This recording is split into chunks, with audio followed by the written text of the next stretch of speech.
Boa tarde, tudo bem com vocês? Vamos começar mais uma aulinha. Hoje nós vamos falar de centro de massa e sobre a lei de Newton. Depois, no próximo vídeo, a gente vai falar sobre o momento linear e a conservação dele. Bom, o que é o centro de massa? Se nós pensarmos aqui, olha, um exemplo. Esse objeto aqui. Se a massa estiver distribuída praticamente uniformemente, o centro de massa vai estar bem no centro desse objeto, ok? Agora, em uma roda, um aro de bicicleta, o centro de massa vai estar no centro do círculo, do aro, e ali não tem massa, então não necessariamente precisa ter massa no centro de massa. Se nós olharmos a Terra e a Lua, o centro de massa vai estar bem mais próximo da Terra. Não vai estar no ponto médio entre os dois. Por quê? Porque a massa da Terra é bem maior do que a massa da Lua. Então, o centro de massa vai estar mais próximo do mais massivo.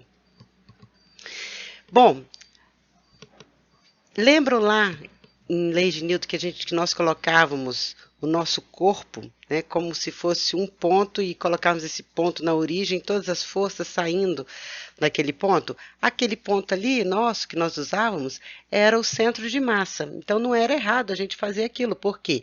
Porque no centro de massa de um sistema de partículas, que podem ser partículas separadas, se eu considerar, por exemplo, a Terra e a Lua, eu posso considerar o centro de massa da Terra e o centro de massa da Lua e ver o centro de massa desse sistema Terra-Lua, tá certo?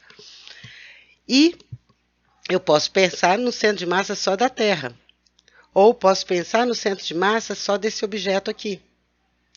Então, é um sistema de partículas, tá certo? E esse sistema de partículas, todas as forças externas atuam no centro de massa. São aplicadas a este ponto, tá certo? Por isso que lá nós considerávamos um pontinho e todas as forças saindo daquele pontinho. E outra coisa do centro de massa é que toda a massa do sistema está concentrada nesse ponto. É como se toda a massa estivesse concentrada nesse ponto, onde todas as forças externas atuam. Esse exemplo aqui, olha, quando a gente joga esse taco de beisebol aqui, ó. Observe que cada pedacinho desse taco vai fazer um movimento diferente, né? Como se eu jogasse isso aqui. À medida que isso aqui fosse fazendo esse movimento, cada parte desse objeto vai estar fazendo um movimento diferente. Mas o centro de massa desse objeto, esse sim vai estar fazendo um movimento parabólico, igual nós estudamos lá em lançamentos de projéteis, tá certo? Então, o centro de massa, ele faz aquele movimento parabólico. Mas como que a gente calcula essa posição do centro de massa? Bom, se nós tivermos um sistema com N partículas, o centro de massa no eixo X desse sistema vai ser igual a M1 vezes a posição X1, posição da partícula 1, mais M2 vezes a posição X2, mais M3 vezes a posição da X3 da posição da partícula 3 e assim por diante. Tudo isso dividido pela massa total, que a gente pode resumir como 1 sobre a massa total igual a somatória de MI, XI, onde I vai de 1 até N, até a enésima partícula, tá certo?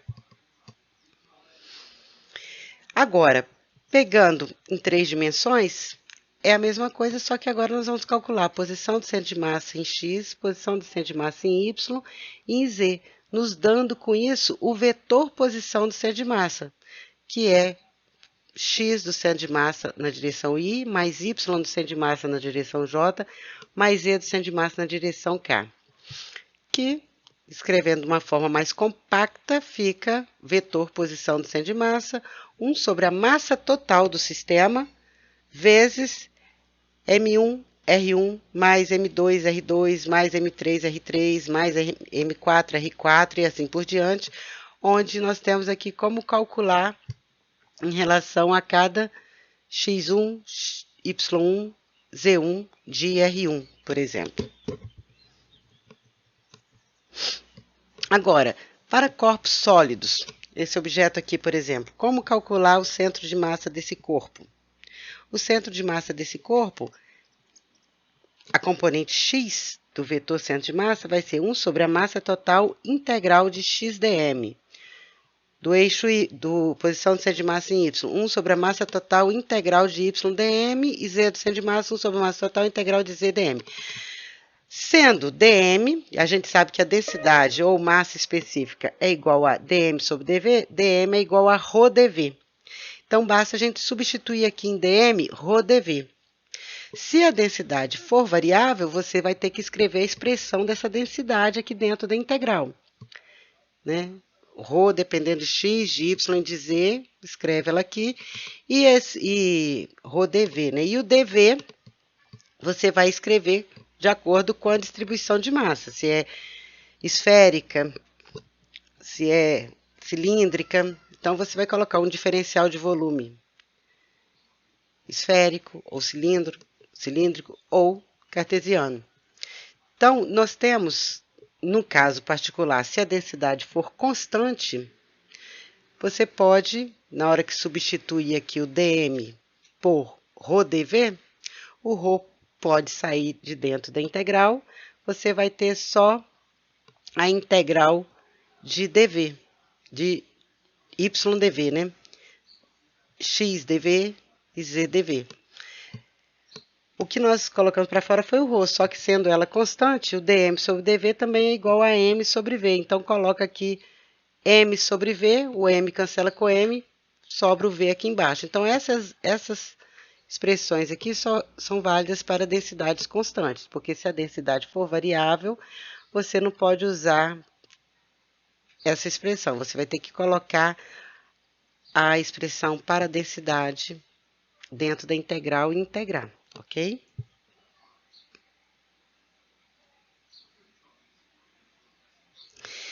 E a segunda lei de Newton para um sistema de partículas?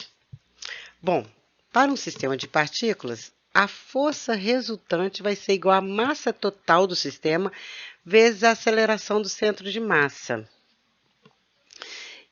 Isso é, a força resultante é a soma de todas as forças externas que agem sobre o sistema.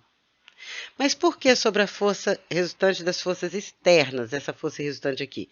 Bom, vamos ver aqui, olha. Nós já vimos lá no slide anterior que a massa total do sistema vezes a posição do centro de massa é igual a M1, R1, que é a posição de M1, mais M2 vezes R2, vetor R2, que é a posição do centro de massa de M2, mais até Mn até Rn, vezes Rn. Se nós derivarmos essa primeira equação aqui, considerando um sistema fechado, quer dizer que a massa dentro do sistema vai se conservar, o que não ocorre, por exemplo, se o nosso sistema for um foguete, porque uma boa parte da massa é o combustível, à medida que ele vai subindo, ele vai perdendo massa. Então, a massa de um foguete, ela não é constante. Então, aqui nós temos um exemplo de massa constante. Então, sendo a massa constante, eu vou derivar só as posições. Derivada da posição do centro de massa em relação ao tempo é a velocidade do centro de massa. Derivada da posição da partícula 1 em relação ao tempo é a velocidade, vetor velocidade da partícula 1. E assim por diante. Se nós derivarmos novamente essa expressão, derivada da velocidade do centro de massa em relação ao tempo, nós vamos ter a aceleração do centro de massa. Derivada da velocidade v1 em relação ao tempo, a aceleração da partícula 1.